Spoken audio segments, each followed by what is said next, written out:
ఒకటి చెప్తాను, మధ్యకట్ట ప్రజల్ని ఏ ఒక్కరు కూడా టచ్ చేయరు. అది మా రెస్పాన్సిబిలిటీ, మా బాధ్యత. వాళ్ళని మేము కాపాడుకుంటాం, వాళ్ళకి అన్ని విధాలు మేము తోడుంటాం. అలాగే 2 కెనాల్స్ కూడా అభివృద్ధి చేస్తాము. అభివృద్ధి చేస్తే బ్యూటిఫికేషన్ చేయగలిగితే దోమల నివారణ జరుగుతుంది. అలా అని చెప్పని ఏ ఒక్కరికి కూడా నష్టం కలిగించాం. అది మాది బాధ్యత. దాంట్లో తెలుగుదేశం వస్తే మాత్రం పీకేస్తారు, గుర్తుపెట్టుకోండి.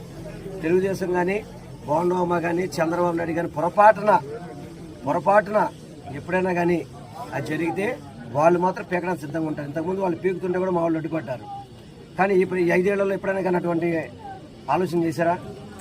జగన్మోహన్ రెడ్డి గారు అవసరమైతే మంచి చేస్తారు తప్ప ఏ ఒక్కరికి చెడు చేసే పరిస్థితి ఉండదు. ఒకటి చెప్తాను, మధ్యకట్ట ప్రజల్ని ఏ ఒక్కరు కూడా టచ్ చేయరు.